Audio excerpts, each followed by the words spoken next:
Pemirsa, sepanjang tahun 2022, pasar modal Indonesia mencatatkan kinerja yang lebih baik dibandingkan dengan pasar modal lain di kawasan ASEAN.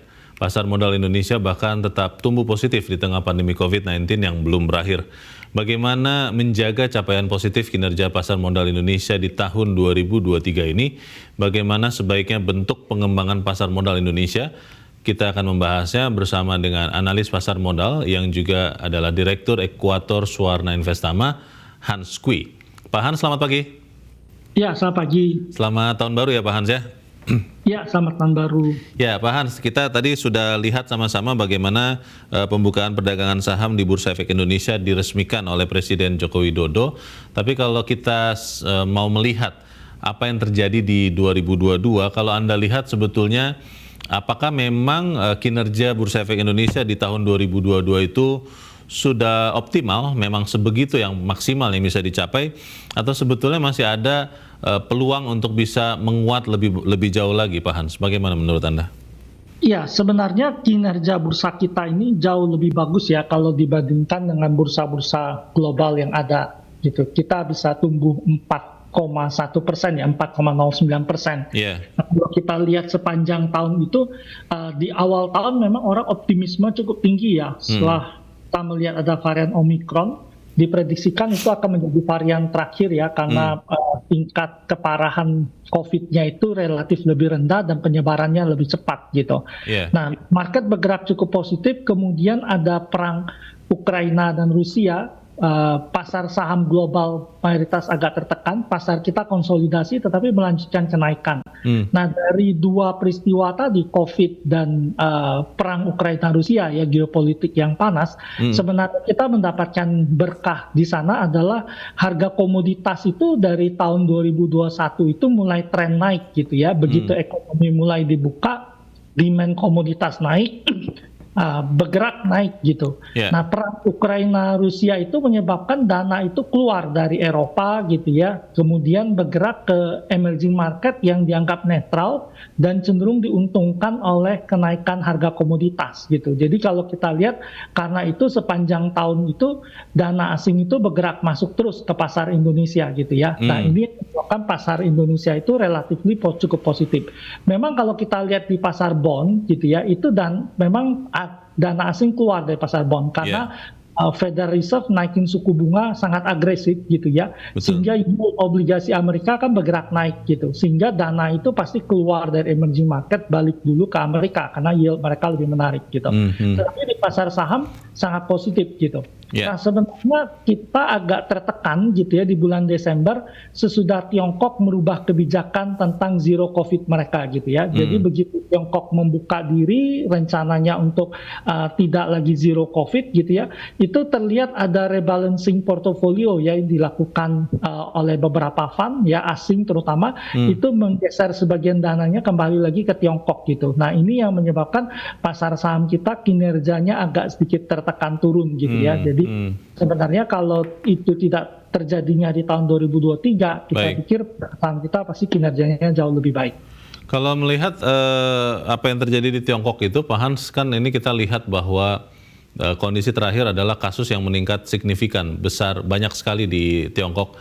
Apakah itu nanti bisa menjadi tekanan baru, Pak, untuk kinerja ekonomi Tiongkok yang akhirnya berpengaruh langsung ke Indonesia? Apakah harga-harga komoditas yang kita jual, kita ekspor ke Tiongkok itu akan serta-merta turun, dan ini kemudian menekan juga indeks harga saham gabungan dan saham-saham khususnya komoditas di BEI. Bagaimana Pak Hans? Ya, jadi sekarang ini memang kasus di Tiongkok naik tinggi, tapi masalah besarnya adalah banyak negara di dunia berpendapat bahwa Tiongkok itu tidak terlalu open terhadap datanya gitu. Nah, ini menimbulkan masalah. Jadi orang akan cenderung melihat bahwa Tiongkok ini harusnya dia lebih open datanya, kemudian ketika dia merencanakan tanggal 8 Januari kan udah di open tuh ekonominya, open. Tapi negara-negara lain mengatakan kalau turis dari Tiongkok datang itu harus dites COVID gitu. Nah, ini jadi masalah. Nah, tetapi puncaknya adalah perayaan Imlek nanti ya, karena Xi Jinping kita bilang dia masuk ke satu kota dia melihat tidak ada COVID waktu itu, tapi begitu orang mulai bergerak kemana-mana gitu, itu kasus COVID-nya pasti akan meningkat gitu.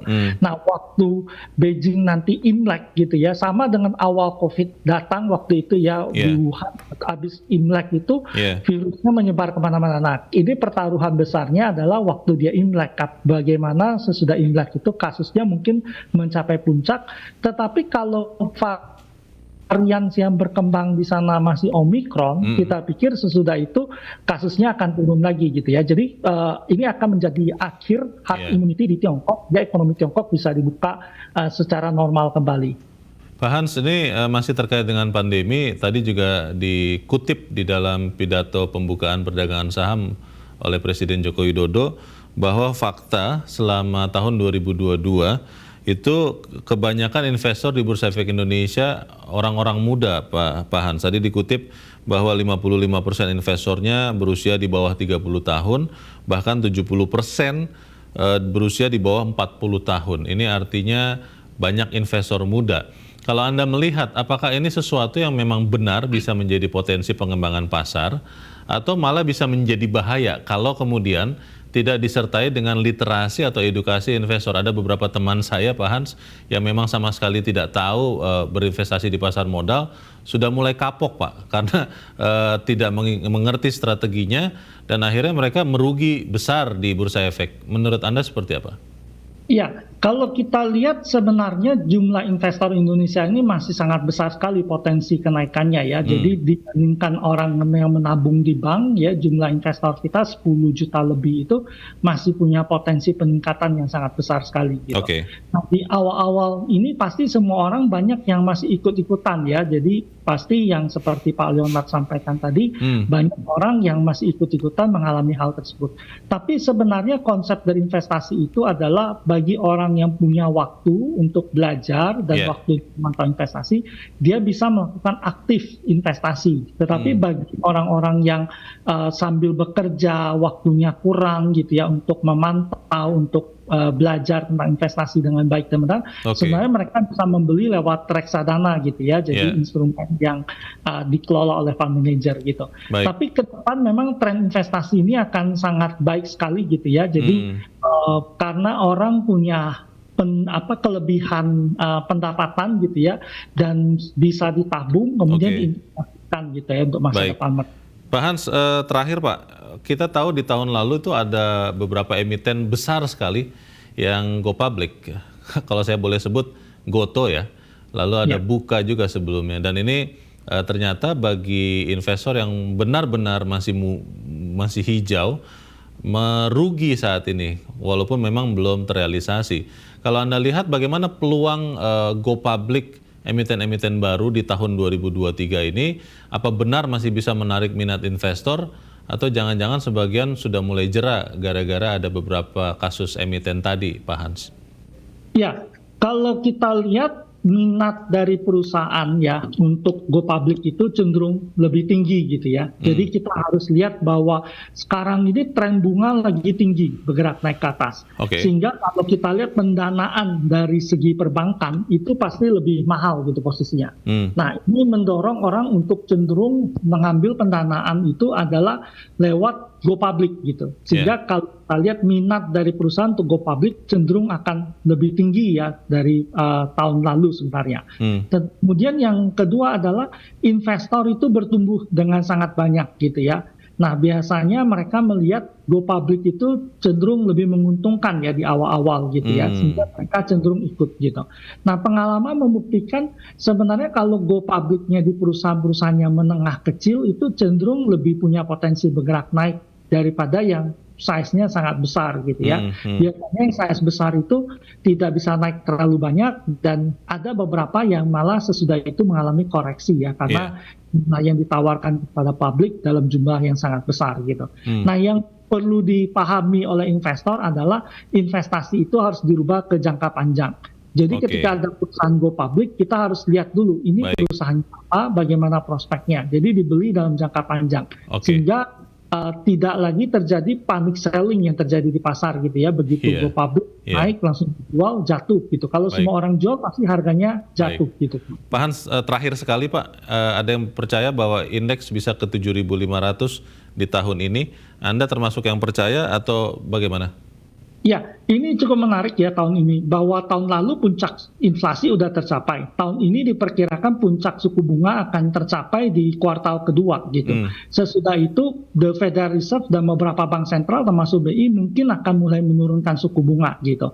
Nah, ini menyebabkan pasar obligasi diperkirakan sangat menarik dan pasar saham pun juga akan sangat menarik gitu ya posisinya. Jadi di tengah lagi kalau kita lihat mungkin komoditas bisa terkoreksi ya tahun depan, tetapi harganya tetap tinggi gitu. Jadi kalau kita lihat dari beberapa faktor tadi, kita melihat dana asing masih cenderung masuk ke pasar kita sehingga sangat berpotensi sekali ya indeks kita mencapai 7.500 atau naik 10 sampai 15% di tahun depan. Baik, kita ikuti tentunya sama-sama seperti apa pergerakan di Bursa Efek Indonesia. Untuk saat ini terima kasih analis pasar modal Direktur Ekuator Suwarna Investama Hans Kui sudah mencerahkan kami. Selamat pagi Pak Hans.